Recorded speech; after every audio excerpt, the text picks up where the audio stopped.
नमस्कार दोस्तों एक बार फिर से स्वागत है आप सभी का हमारे YouTube चैनल प्राचीन धर्म में।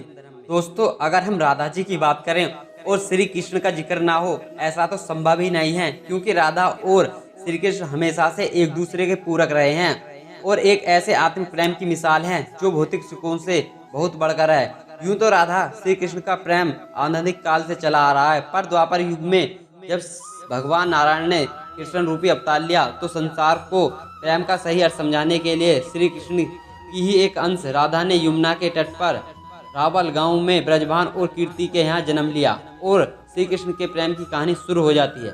मगर दोस्तों, ऐसी क्या घटनाएं और स्थिति बन जाती हैं कि राधा को श्री कृष्ण के विरुद्ध का सामना करना पड़ता है और श्री कृष्ण क्यों अपनी प्रिय बांसुरी को तोड़ देते हैं? सब सवालों के जवाब हम इस वीडियो में जानेंगे। तो दोस्तों, कहा जाता है कि राधा जन्म से अंधी थी और स्वर्ग लोक से यह वचन लेकर आई कि पृथ्वी लोक पर जब तक श्री कृष्ण की प्रथम दृष्टि उन पर नहीं पड़ेगी तब तक वह संपूर्ण जगत को नहीं देख पाएंगे। आपने देखा कि उनके प्रेम की शुरुआत ही एक दूसरे से जुड़कर होती है। बचपन से ही श्री कृष्ण अपनी लीलाओं और बांसुरी की मधुर धुन से पूरे बरसाना को मनमोहित करते और राधा और श्री कृष्ण तो 8 साल की उम्र से ही अपने प्रेम का आनंद लेते थे। श्री कृष्ण को अपने जीवन में राधा और बांसुरी सबसे प्रिय थे, जो आपस में एक दूसरे से गहराई से जुड़े हुए थे। जब भी श्री कृष्ण बांसुरी बजाते, राधा उनके पास दौड़ी चली आती और बांसुरी की धुन पर मगन रहती, जो उनके प्रेम को और बढ़ाता। यमुना नदी के तट पर बैठकर वह घंटों घंटों समय व्यतीत करते, पर उनका यह सुखद समय कुछ ही पलों का था, क्योंकि जैसे ही श्री कृष्ण के मामा कंस को उनके वृंदावन में होने का पता चला, उसने तुरंत ही श्री कृष्ण को मथुरा युद्ध के लिए बुला लिया, जिसके लिए श्री कृष्ण को अपनी यशोदा माँ और पूरे गांव के साथ साथ राधा को भी छोड़ जाना पड़ा। श्री कृष्ण और राधा दोनों पहले से ही पता था कि श्री कृष्ण अब वृंदावन कभी वापस नहीं आएंगे और वह समय के साथ एक दूसरे से मिल भी नहीं पाएंगे। तो इसलिए मथुरा जाने से पहले राधा ने श्री कृष्ण से 2 वचन लिए। पहला वचन था कि राधा अपने हृदय में हमेशा केवल श्री कृष्ण के पास रहेगा और दूसरा वचन के अनुसार मृत्यु से पहले उन्हें श्री कृष्ण के दर्शन होंगे। परंतु इन वचनों को देने के बाद श्री कृष्ण को पता था कि राधा उनके विरह में बहुत विलाप करेंगे, हमेशा दुखी रहेंगी। इसके लिए श्री कृष्ण ने राधा से वचन लिया कि वह श्री कृष्ण की याद में कभी आंसू नहीं बहाएंगी। यह वचन लेने के बाद श्री कृष्ण मथुरा की ओर बढ़ते हैं और राधा वृंदावन में ही रह जाती है, जिसके बाद से राधा का वर्ण बहुत ही कम मिलता है। इसके बाद श्री कृष्ण ने मथुरा जाकर कंस का वध किया और अपने माता पिता को जेल से मुक्त कराया और उन्होंने मथुरा में आगे बढ़कर प्रजा की रक्षा के लिए द्वारिका नगरी की स्थापना की, जिसके बाद उनके द्वारिकाधीश कहा गया। श्री कृष्ण को द्वारिका में रुक्मणी और सत्यभामा से विवाह करते हुए उनके साथ ही 16,108 रानियां थी, जिनमें से रुक्मणी श्री कृष्ण की सबसे प्रिय पत्नी थी। रुक्मणी ने केवल श्री कृष्ण की छवि को देखकर ही अपना मन में उन्हें बसा लिया और श्री कृष्ण विवाह के लिए अपने भाई के विरुद्ध चली गईं।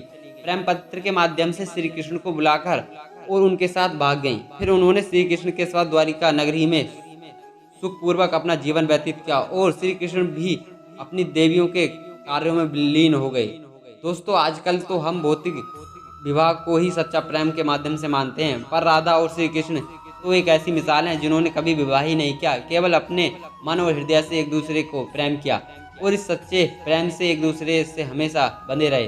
दोस्तों, राधा और कृष्ण के प्रेम की बहुत सी अलग अलग कथाएं हैं। उनमें से एक कथा प्रचलित है कि श्री कृष्ण कभी कभी सोते हुए राधे श्री राधे बोलते रहते। श्री कृष्ण की रानी को यह सब अच्छा नहीं लगता, तो एक बार रुक्मणी ने श्री कृष्ण से पूछा कि हे प्रभु, प्रेम तो हम सभी आपसे करते हैं, पर राधा जी में ऐसा क्या है जो आप सोते सोते भी उन्हें याद करते हैं? तो श्री कृष्ण बोलते हैं, तुम एक बार उनसे जाकर मिलाओ, फिर तुम्हें खुद पता चल जाएगी कि राधा को किस प्रकार प्रेम किया जाता है, और उनके लिए कुछ लेते हुए जाना। इसके बाद रुक्मणी राधा जी के लिए बहुत गर्म दूध ले जाती हैं और राधा के महल के द्वार पर पहुंचती हैं, जहां एक तेज और उज्ज्वल स्त्री को खड़ा देखकर उनसे पूछती हैं कि क्या आप ही राधा हो? तो कहती हैं, नहीं, मैं राधा नहीं हूँ, मैं उनकी सेविका हूँ। राधा रानी तो 7 द्वार के अंदर हैं। तो रुक्मणी एक के बाद एक करके सभी द्वारों को पार करके चली जाती हैं। तो उन्हें पता चलता है कि राधा तो कई रातों से श्री कृष्ण का नाम जपते हुए जागती रहीं और उन्हें अभी ही निद्रा आई है। रुक्मणी राधा की सखियों से श्री कृष्ण द्वारा मिलने के लिए और खाने के बारे में बताती हैं। तो तभी राधा रानी उठ जाती हैं और कहती हैं कि श्री कृष्ण ने किसी को मुझसे मिलने के लिए भेजा है। रुक्मणी आश्चर्यचकित हो जाती हैं। केवल श्री कृष्ण का नाम लेने पर ही राधा जग जाती हैं और उन्हीं के बारे में पूछने लगती है। इतना ही नहीं, जब राधा को पता चलता है कि श्री कृष्ण ने उनके लिए कुछ प्रसाद भेजा है, तो वह बिना पूछे बिना सोचे रुक्मणी से वह गर्म दूध लेकर पी लेती हैं, जिसे देखकर रुक्मणी हैरान रह जाती हैं। फिर वह रुक्मणी और राधा आपस में बात करते हैं। फिर वह राधा जी से बात करने के बाद द्वारिका वापस आ जाती है। यह सब हो जाने के बाद रुक्मणी श्री कृष्ण के पैर दबाती हैं तो देखती हैं कि उनके पैरों में छाले पड़ गए, जिसे देखकर वह हैरान रह जाती हैं और पूछती है कि प्रभु, आप कहीं पैदल चलकर गए थे जो आपके पैरों में छाले पड़ गए। श्री कृष्ण बोलते हैं, आपने गलती से राधा जी को गर्म दूध पिला दिया, जो राधा जी ने एक ही बार में पी लिया, जिससे उनके हृदय में छाले पड़ गए और उनके हृदय में हमेशा मेरे चरण कमल विराजमान रहते हैं, जिससे मेरे पैरों में भी छाले पड़ गए। राधा जी और श्री कृष्ण की प्रेम की प्रतिष्ठा का पता चल जाता है कि प्रेम शरीर से नहीं आत्माओं से होता है, जो हमेशा राधा जी के हृदय में श्री कृष्ण के चरण कमल के रूप में विराजमान रहते थे। एक कथा के अनुसार बताया जाता है कि ब्रह्मा जी ने पृथ्वी लोक पर जाकर वृंदावन में पहले राधा और श्री कृष्ण का विवाह करवाया। इसके बारे में ज़्यादा कुछ जानकारी नहीं है। राधा जी वृंदावन में श्री कृष्ण की भक्ति के साथ साथ अपना जीवन व्यतीत कर रही थी और कहा जाता है कि यादव पुत्र अभिमन्यु से उनका विवाह हुआ, और अभिमन्यु को महर्षि दीक्षी का श्राप था कि अगर वह राधा जी को छुएंगे तो भस्म हो जाएंगे। इस प्रकार राधा के विवाह के पश्चात श्री कृष्ण के प्रेम में स्वतंत्रता पूर्वक जुड़ी रहीं।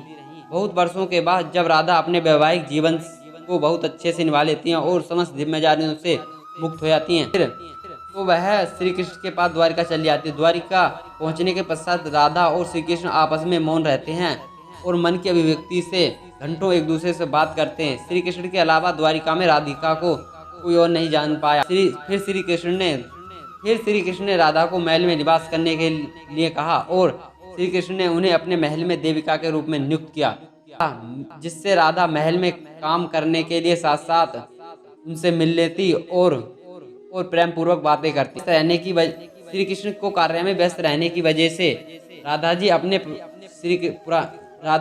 पुराने श्री कृष्ण को याद करती हैं। तो श्री कृष्ण के पुराने दिनों जैसा व्यवहार ना पाकर राधा जी का मन और डर जाता है और व्याकुल रहता है और उन्हें सताने लगता है कि श्री कृष्ण की जो मनोहर छवि मेरे हृदय में है, कहीं वह खराब ना हो जाए। इसलिए राधा जी ने चुपचाप तरीके से राजभवन और द्वारिका नगरी को भी छोड़ दिया। जिसके बाद ऐसे ही कुछ समय बिताने के बाद जब राधा जी का अंतिम समय आने लगा, तब उन्होंने श्री कृष्ण का स्मरण कर उन्हें उनके वचन को याद दिलाया। राधा जी के स्मरण करते ही श्री कृष्ण दौड़े दौड़े उनके पास चले गए, परंतु राधा जी की अत्यंत दयनीय स्थिति देखकर और उन्होंने राधा जी को अपने अंतिम समय में कुछ मांगने के लिए कहा, जिस पर राधा ने उनके सामने एक इच्छा प्रकट की कि वह अपने अंतिम जीवन के चरणों में श्री कृष्ण को वही रूप देखना चाहती हैं जैसा वह वृंदावन में देखती थी।